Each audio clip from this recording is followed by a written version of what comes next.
Hola a todos, bienvenidos a su segundo video de Introducción a la Estadística y al Análisis de Datos. Hoy aprenderemos cómo es la clasificación y las características de las variables. Hay muchas clasificaciones, la mayoría es una construcción colectiva en las empresas. En ese sentido, te recomiendo investigar y apropiarte de la semántica conceptual que se maneja en cada organización. Pero si vas a trabajar en un proyecto de investigación científico y académico, es necesario que la clasificación y los conceptos que utilices provengan del marco conceptual y del marco teórico que utilices como referente en tu investigación. De esa manera, tu investigación quedará legitimada. En primer lugar, hay dos grandes grupos de variables. Las variables categóricas, que son esencialmente variables cualitativas, y las variables numéricas, llamadas también variables cuantitativas. Variables según su naturaleza. Como se puede apreciar aquí, son esencialmente dos grupos. El primero de ellos es las variables cualitativas, como lo veíamos anteriormente, que se subdividen en dos, que son las nominales o variable nominal y la variable ordinal. La variable nominal es la característica, atributo o cualidad que se va a analizar en el objeto que se va a estudiar, sin establecer, esta parte la recalco, sin establecer niveles jerárquicos que diferencien las variables, ya sea por el nivel de importancia o por la posición jerárquica. En el caso de las variables nominales, todas tendrán el mismo nivel jerárquico o el mismo nivel de importancia. En este caso particular, no es posible realizar operaciones matemáticas. Variables nominales, donde no hay un orden establecido, donde las variables como las que vemos aquí tienen el mismo nivel de importancia. Por ejemplo, si en un estudio nos arroja la estatura, que es una variable, el color de los ojos, los gustos, el tamaño de las manos, y lo encontramos con estas viñetas, significa que todas estas variables y estas no aparecen numeradas, significa que todas ellas tienen el mismo peso en términos del estudio que se está realizando. Eso es una forma de entender lo que son variables nominales. Como su nombre lo indica, nominal quiere decir que se caracterizan por recibir un nombre, es decir, la denominación de una característica particular que se está estudiando, como es el caso de la estatura, del color de los ojos, los gustos y el tamaño de las manos, y que lo podemos clasificar como lo vemos aquí en grandes, pequeñas, en el caso de las manos. En el caso del color de los ojos lo veíamos en el video anterior, que pueden ser negros, pueden ser verdes. En las variables cualitativas ordinales, la característica, atributo o cualidad que se va a analizar en el objeto a estudiar, al contrario de la nominal, aquí sí tienen unos niveles jerárquicos que diferencian unas variables de otras, ya sean por el peso, por el nivel de importancia o por alguna característica que hace que una sea diferente de la otra. Generalmente, estas variables tienen un orden consecutivo. Por ejemplo, 1, 2, 3, 4 o A, B, C, D. Estas serían variables ordinales. Al igual que la variable nominal, y por ser precisamente una variable cualitativa, los números que aquí se utilizan no admiten operaciones matemáticas. Por esa razón, tanto la nominal como la ordinal son cualitativas. Las variables nominales se diferencian de las variables ordinales en que éstas tienen un orden, unas categorías, es decir, unos niveles de importancia que diferencian una variable de las demás. En este caso particular estaríamos diciendo que el color de los ojos tiene más importancia que estas otras. A su vez, si en forma individual estuviéramos analizando la estatura, supongamos que estas otras variables no existen, solamente existe la variable estatura. Aquí la tendríamos en 3 niveles. Significa que alto sería más importante, bajo sería menos importante y medio menos importante. El orden lógico nos diría que el bajo iría de tercero, pero lo estoy colocando de esta manera para ilustrar que es el analista el que determinará cuál es más importante que el otro. Yo caprichosamente decido que el bajo es más importante que el medio porque seguramente hay más personas bajas, en un ejemplo hipotético, hay más personas bajas que de mediana estatura. Entonces significa que le estaría dando más peso a las personas de baja estatura porque son más numerosas que las de mediana estatura. Es solamente para indicar unas categorías. No necesariamente tienen que ir en el orden alto, medio, bajo, no. Puede ser alto, bajo y medio, dependiendo de qué, de los criterios que esté utilizando el analista cuando esté clasificando y organizando los datos que ha recogido de terreno. El otro grupo que tenemos, según su naturaleza, son las variables cuantitativas que se subdividen, como lo veíamos en el video anterior, en variables discretas, es decir, aquellas que indican cantidades con números naturales, pero números naturales enteros, sin decimales. Y tenemos también las variables continuas, que son cantidades que existen entre dos números enteros consecutivos. Por ejemplo, entre 1 y 2, que son dos números enteros, hay fracciones como 0,5, 0,2, y podríamos decir que una variable continua es 1.0, 1.2, 1.3, 1.4, etcétera, hasta llegar al siguiente número entero.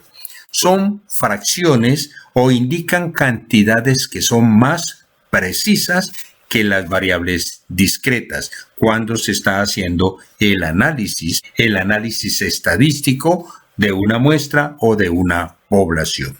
Ejemplos de variables numéricas, llamadas también variables cuantitativas. Las variables numéricas o cuantitativas se subdividen en variables discretas. Aquí tenemos los ejemplos. Una variable numérica discreta, número de hijos.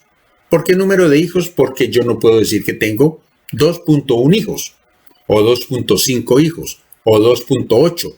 Tengo que decir o 2 o 3. Entonces aquí estaríamos utilizando números enteros. Las variables discretas son números enteros porque la variable en sí mismo no se puede subdividir como en los casos que estamos observando en este ejemplo.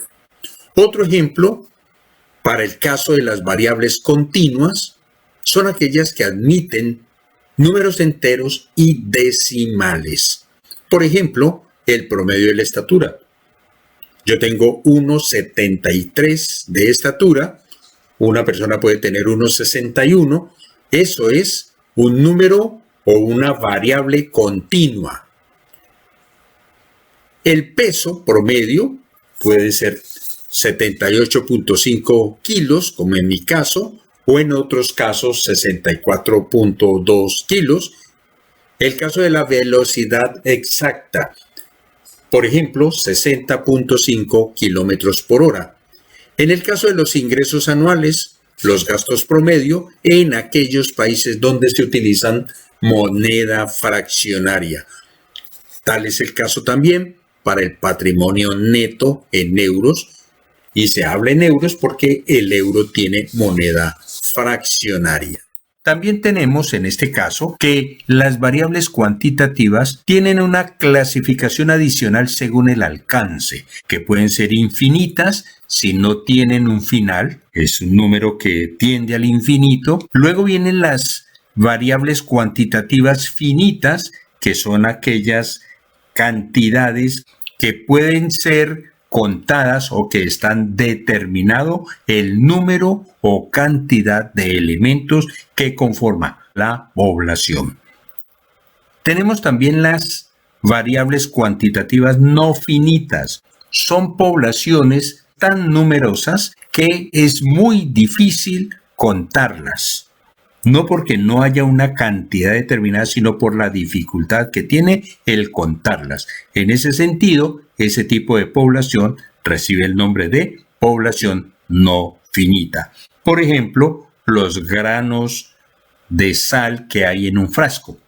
Se podrían contar, pero técnicamente y por costos, por tiempo y por otros factores, es muy difícil poder contar. Entonces sería una población no finita, población finita y población infinita. También tenemos las variables cuantitativas consecutivas, como su nombre lo indica, son aquellas que tienen una continuidad en las cantidades. Luego vienen las no consecutivas. ¿Qué son las no consecutivas? Son aquellas que se presentan en cantidades diferentes unas de otras. Vamos a poner un ejemplo. El número de habitantes que hay en un municipio es diferente del número de habitantes que hay en otro municipio y entre los dos no hay cantidades que sean consecutivas. Se refiere a cantidades que son diferentes y que pueden corresponder a un mismo tipo de población, pero tiene cantidades distintas. Hablamos de consecutivos cuando hay una categorización jerárquica ordenada continua.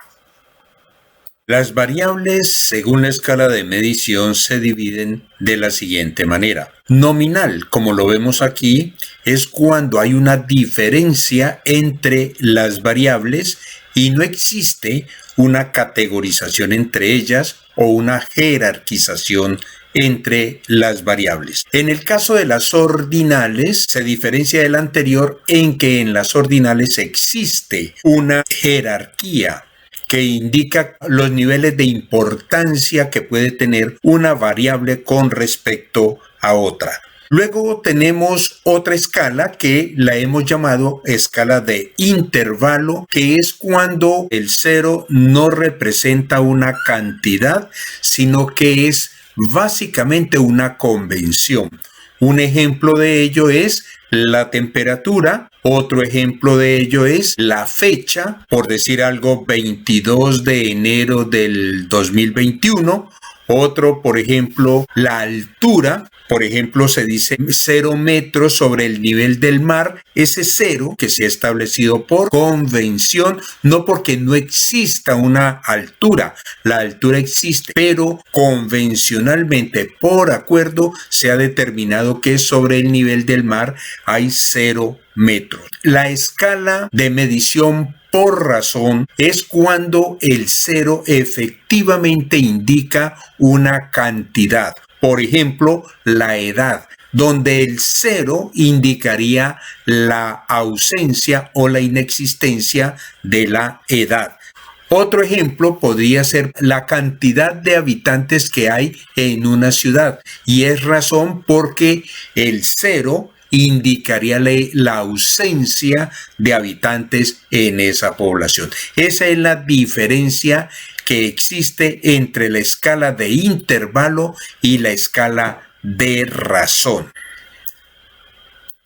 Ahora veamos la clasificación de las variables según la función dominante en el análisis. Según esta clasificación, las variables son variables independientes, variable dependiente, variable de control y variable interviniente. Veamos las definiciones de cada una de ellas. En el caso de las variables anteriores las podemos agrupar en variables explicativas, donde tendríamos las variables independientes y la variable dependiente. La variable independiente es aquella que es causa, es decir, es la que ejerce un poder dominante o determinante del comportamiento de otra variable. llamada variable dependiente o variable controlada. Significa que la variable independiente es una variable, es una causa, es la causa. Indica que es la que ejerce dominio y se representa en el eje de las X, como lo podemos apreciar aquí. Se representa en el eje de las X. Allí representaremos las variables independientes. La variable dependiente se representa en el eje de la Y corresponde a aquellas variables cuyo valor está determinado por el nivel de influencia o de poder que sobre ella ejerce otra variable que hemos denominado independiente o causa. Esta variable también es conocida como variable controlada, como lo vimos anteriormente. Ahora hablemos de la variable de control. Variable de control es aquella que el investigador utiliza a voluntad para comparar los resultados que obtiene, para compararlos con ella. También sirve para generar resultados, para neutralizar o para eliminar efectos en la variable dependiente. Estos conceptos los vamos a clarificar y a comprender mejor cuando entremos a hacer algunos ejercicios. Variable interviniente, también llamada variable interferente, extraña y desconcertante, es aquella variable que puede alterar la influencia que la variable independiente ejerce sobre la variable dependiente.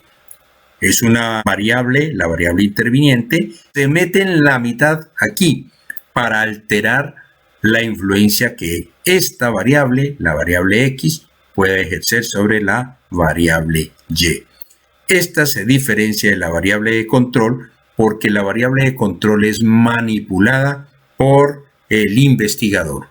En el caso de la variable interviniente, es una influencia que se da por fuera del control del investigador. Vamos a continuar con estos análisis conceptuales aplicados a unos ejercicios que nos permitirán comprender mucho mejor de qué estamos hablando. En el próximo video de estadística aprenderás la clasificación de las frecuencias. Espero que hayas comprendido muy bien la clasificación de las variables y cómo pueden ser utilizadas. Suscríbete a mi canal y sugiéreme temas para publicarlos en los próximos videos. Jorco te lo agradecerá